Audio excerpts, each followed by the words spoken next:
ನಮಸ್ತೆ. ಗುರುವಾರದ mini blog. ಪೂಜೆ ಎಲ್ಲ ತುಂಬ ಚೆನ್ನಾಗಾಯಿತು. ಸಿಕ್ಕಾಪಟ್ಟೆ ಬ್ಯುಸಿ ಇದೆ. ಗುರುವಾರ ಅಂದ್ರೆ ತುಂಬ ಬ್ಯುಸಿ ಇರುತ್ತೆ. ಎಷ್ಟು ಕೆಲಸ ಇರುತ್ತೆ ಮನೇಲಿ ಅಂದರೆ ತುಂಬಾ ಕೆಲಸ ಇರುತ್ತೆ. ಇವರು ಆಶಾ ಅವರು ಇವರು ಮಗಳನ್ನ ಕರ್ಕೊಂಡು ಬಂದಿದ್ದರು.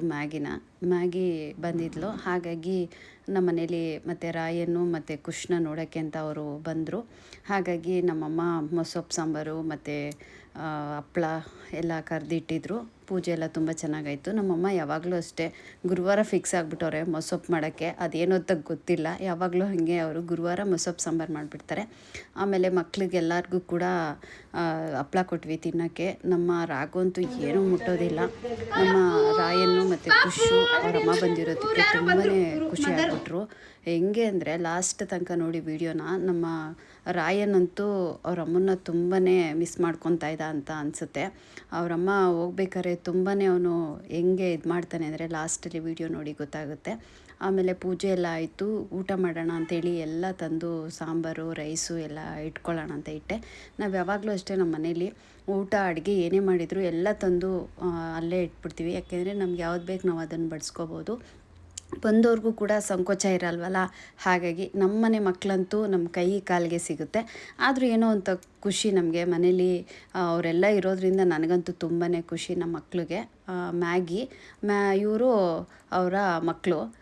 ಹಂಗಾಗಿ ಅವ್ರ ಅಮ್ಮ ಬಂದಿದ್ರಲ್ಲ, ಹಾಗಾಗಿ ಅವರು ಫುಲ್ಲು ಖುಷಿ ಆಗಿಬಿಟ್ಟಿದ್ರು. ನನ್ನ ಮಕ್ಕಳಂತೂ ಎಲ್ಲರೂ ಕೂಡ ಫುಲ್ ಖುಷಿಯಾಗಿ ಮನೆ ತುಂಬ ಅರ್ಚಾಡ್ಕೊಂಡು ಇದ್ದರು. ಆಮೇಲೆ ಹಪ್ಳ ಕೇಳಿದ್ರು. ಸರಿ ಅಂತ ಒಂದೊಂಚೂರು ಕೊಟ್ಟೆ. ಒಂದು ಖುಷಿ ಏನಪ್ಪ ಅಂದರೆ ನಮ್ಮ ರಾಗುಗೆ ನಾವೇ ಕೈ ತುತ್ತು ಮಾಡಿ ಟೈಮಿಗೆ ಸರಿಯಾಗಿ ತಿನ್ನಿಸ್ಬೇಕು. ಇವ್ರಿಗೆಲ್ಲ ಹಾಗೇನಿಲ್ಲ. ಹಾಕ್ಕೊಟ್ರೆ ಪಾಪ ಅವ್ರ ಪಾಡ್ಗೆ ಅವರು ಸೈಲೆಂಟಾಗಿ ತಿಂತಾರೆ. ನಮ್ಮ ರಾಗು ಅಂತೂ ತುಂಬಾ ಸೈಲೆಂಟಾಗಿ ಕುತ್ಕೊಂಡ್ಬಿಟ್ಟಿದ್ದ. ಏನಪ್ಪ ಇದು, ಇವರೆಲ್ಲ ಯಾರು ಏನು ಅನ್ನೋ ಥರ ಅವನಿಗೆ ಇದಾಯಿತು. ಆಮೇಲೆ ಮ್ಯಾಗಿನೂ ಅಷ್ಟೇ, ಅವಳು ಆ್ಯಕ್ಟಿವಾಗಿ ಆಟಾಡ್ಕೊಂಡಿದ್ಲು. ಆದರೆ ಈ ನನ್ನ ಮಕ್ಕಳು ಇಬ್ಬರು ಕೂಡ ಅವ್ರನ್ನ ಆಟಾಡೋಕ್ಕೆ ಬಿಟ್ಕೊಟ್ಟಿಲ್ಲ. ಅವರು ಹೊರಡ್ತೀವಿ ಅಂತ ಹೊರಟಾಗ ನಮ್ಮ ರಾಯನಂತೂ ನೋಡಿ ಯಾವ ಥರ ಮಾಡ್ತಿದ್ದಾನೆ.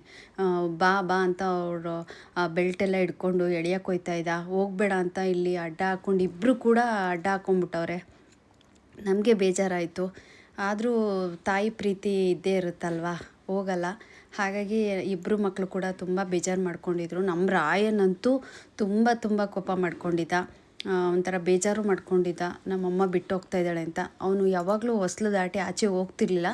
ಆದರೆ ಅವರಮ್ಮ ಹೋಗ್ತಾ ಇರೋದ್ರಿಂದ ಅವನು ಆಚೆ ಹೋದ. ಖುಷ್ ಅಂತೂ ಏನು ತಲೆ ಕೆಡಿಸ್ಕೊಳ್ಳಲ್ಲ. ಅವನೇನು ಯಾವುದಕ್ಕೂ ತಲೆನೇ ಕೆಡಿಸ್ಕೊಳ್ಳಲ್ಲ.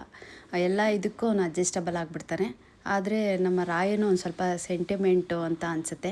ಹಾಗೆ ಅವನು ತುಂಬ ಬೇಜಾರು ಮಾಡ್ಕೊಂಡ. ಅವನ ಫೇಸು ಕೂಡ ನನಗೆ ನೋಡೋಕ್ಕಾಗ್ತಾ ಇರಲಿಲ್ಲ.